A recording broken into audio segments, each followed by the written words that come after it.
Hi, I'm Amy Finley, and this is Across the Fence. Ready to get cooking?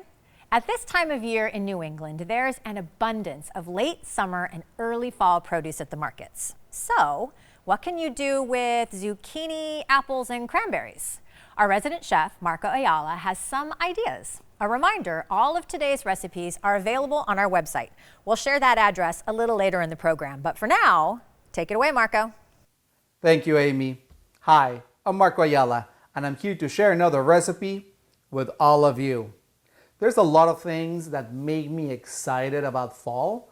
As we move into the cooler months, we start seeing more fresh apples, Brussels sprouts, zucchini, squash, fresh cranberries, all these wonderful roots that we normally don't see at the beginning of the season. So this is very exciting because there are so many great recipes out there where you can use these veggies either for canning or for your meals so you can have them fresh.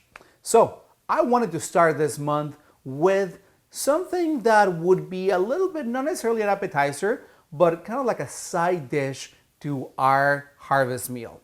So that's how I decided to make biscuits. But this is not any biscuit.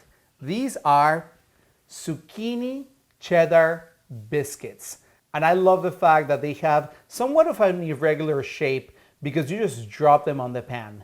And let me tell you that these are filled with flavor because they take some of your veggies that you probably have in your garden right now, plus a bunch of other ingredients that are really going to make these biscuits stand out in your family dinner.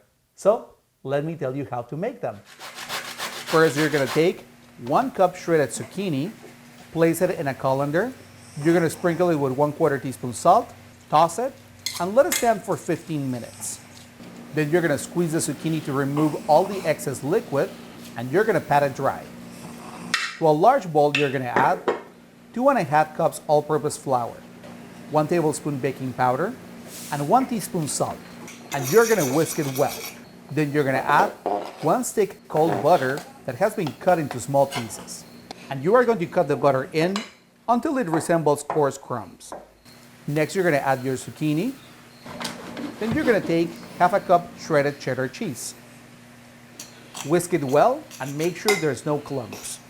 Then to the mixer, you're gonna add 1/4 cup shredded mozzarella cheese, 1/4 cup Parmesan cheese, 2 tablespoons finely chopped sun-dried tomatoes, and 2 teaspoons dried basil. And you're gonna make sure that everything is mixed well. Finally, very carefully, you're gonna add 1 cup milk. And you're gonna carefully stir the mixture until it's just moist. Then, onto a greased 13 by 9 inch baking pan, you're gonna drop your biscuits. And you can use a 1/3 cup to measure them. Then you're gonna bake them at 425 degrees for about 22 to 26 minutes. Now you can tell me that this is not a great way to use not only the zucchinis that are plentiful here in Vermont, but also cheddar cheese. So I hope you really give this a try. They have a very Italian kind of taste to it because of the basil and the cheeses. And look at this. Let's open one up so you can see the inside. Check that out. They're perfectly baked, but you can even see in there some of the cheese.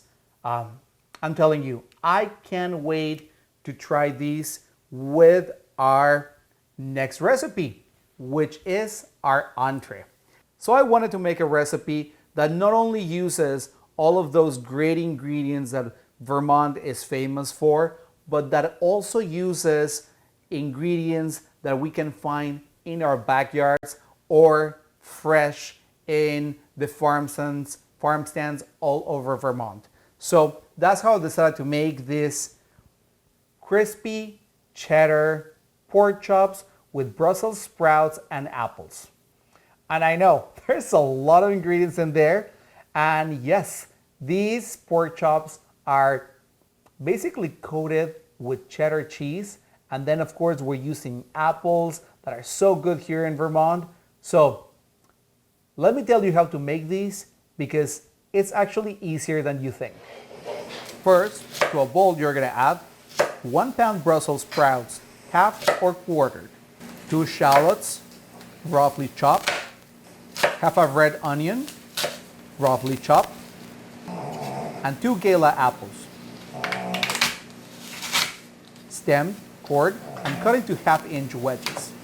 Then, to your veggies, you're gonna add 2 tablespoons extra virgin olive oil, 2 tablespoons maple syrup, 1 teaspoon mustard, and salt and pepper to taste. And then you're gonna mix them well until all the veggies are coated. And you're gonna bake them at 425 degrees. And I am also going to recommend to make sure that the racks of your oven are set a little higher so your pork chops don't go too close to the source of the heat. Then, to a bowl, you're gonna add 1 1/4 cups shredded cheddar cheese. Then you're gonna add 1 cup panko breadcrumbs, add 1 teaspoon smoked paprika, half a teaspoon garlic powder, and 1/4 teaspoon onion powder. Mix it well and set it aside. Then you're gonna take 4 pork chops and working one at a time, you're gonna season them with salt and pepper, coat them with flour on both sides, dip them into whisked eggs, and then bring them into the cheddar mixture. And bake them on the bottom rack of your oven for about 15 to 20 minutes. It's going to look even better if we serve it here onto a plate. And look at that pork chop, looks great. And then we're gonna cover it with some of the veggies. This is a recipe that really hits all of your senses because it's visually great, it smells awesome, and the taste is just out of this world. So good. So I hope you really give it a try. Let me know what you think about it. Let me know if you try it with different ingredients, because remember that you can always be creative, and I always say that you should be adventurous in the kitchen.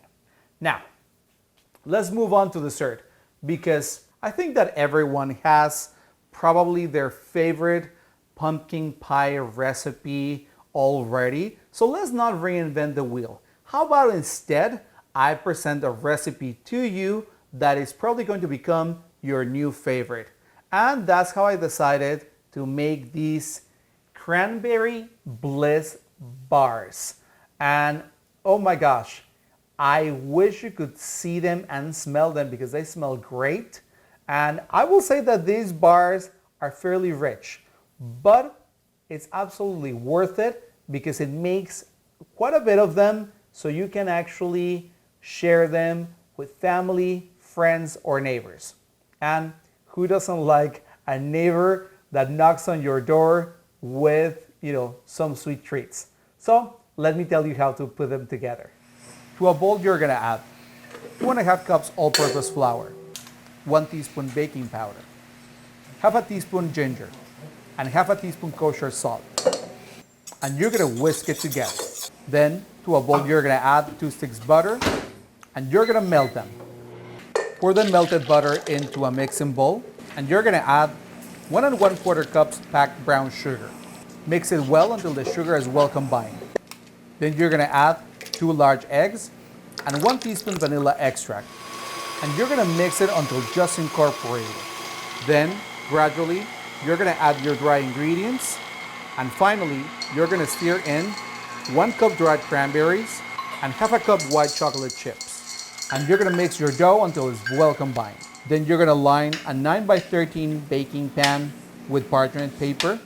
Pour the batter into the prepared pan and smooth the top, making sure it's even. Bake it at 350 degrees for about 25 minutes and let it cool completely. But this is just half of the process. As you can see here, you can see the white chips there, you can see the cranberries, but you can also see that there's a frosting there. And yes, this frosting is what really makes the recipe. So let me tell you how to put it together. To a mixing bowl, you're gonna add 8 ounces softened cream cheese, 1.5 cups powdered sugar, the zest of half an orange, half a teaspoon vanilla, 1/3 cup dried cranberries, and a 1/4 cup white chocolate chips that have been melted in the microwave. Beat all the ingredients together until it's smooth and it has a frosting-like appearance. Once the blondie part of your recipe is cool, you're gonna frost it, making sure it's evenly distributed.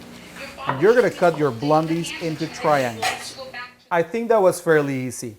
And yes, I know there's a lot of butter in there. Don't be alarmed, because even though you only see about 12 bars in there, it actually makes 24 servings because I have a whole other plate over here.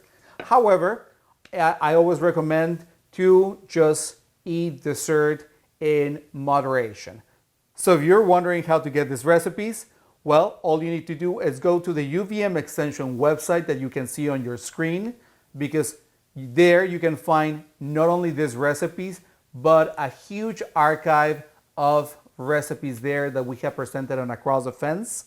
Also, let me remind you to subscribe to our social media channels. So like us on Facebook, make sure to follow us on X, formerly known as Twitter, and also subscribe to our YouTube channel so you can get all this great content of Across the Fence right in your phone or your computer. Thank you for welcoming me into your living room, and from my kitchen to your kitchen, happy cooking. And Amy, I hope you swing by later to try some of these bars. Thanks, Marco. Done. Set a plate aside for me. As always, Vermont, thank you for learning and exploring with me today, and thanks to the team that makes Across the Fence possible. I'm Amy Finley. This is Across the Fence. Come back and let's learn and explore again tomorrow.